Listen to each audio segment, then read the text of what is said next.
Hello सांग मैंने जय जगन्नाथ केमती अच्छा आशा करुँचे आपने बहुत ही भले थे। चलते आज गोटे बहुत tasty tasty yummy yummy recipe आप आनी। तो बरा को मटर तरकारी बरा घुगुनी। तो बरा घुगुनी तो समस्त ही पसंद, मोर भी पसंद, तो मो हजबैंड को भी बहुत पसंद।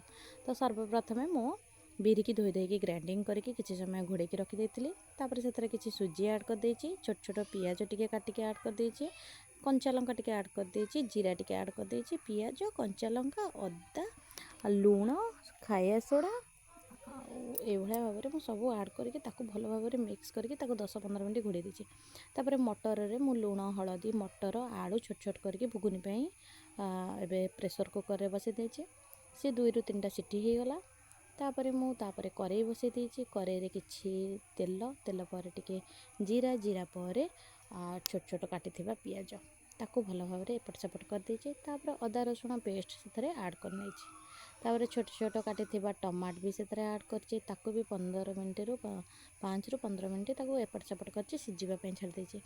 तापर मु सेथेरे कस्तूरी मेथी जीरा धनिया लुण एभलिया आउ चाट मसला इथरे ऐड कर नहीं मसला रे आउ किछि सब्जी मसला भी ऐड करछि बास्ना आसब।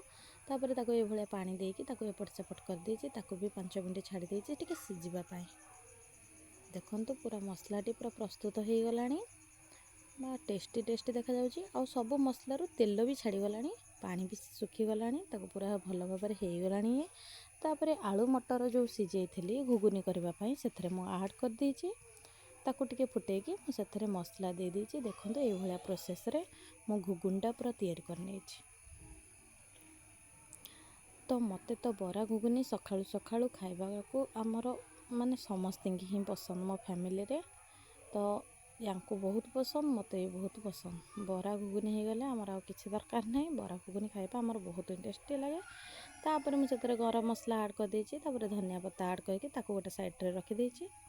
एबे तो बरा मु भल भाव में छाणी देइथिली। तापर मु एबे सर्व करबी घुगुनु को। तापर सेथरे मु टिके पियाज टिके कंचा लंका टिके घुगुनी बरा जेमती छोट ट्रेट रे बाढ़ी नहीं जेमती दुकान स्टाइल रे लागिवो। देखंतु लंका भी छाणी नहीं, लंकाटा तो मेन ना। ताको ए भलिया टिके सर्व कर देछि घुगुनु को। घुगुनु खाइबे तांको केमते लागला खाइकी। तो पूरा परफेक्ट लागुछि ना, दुकान रे जेमते खाउचे आमे घुगुनी बरा से भलिया स्टाइल रे लागुछि ना। तो घरे पूरा सुंदर भाव में पूरा सहज रे आपण बरा घुगुनी बनई पारिबे। टिके परिश्रम कले घरे पूरा निज हाथ रोषे खाई परिबे।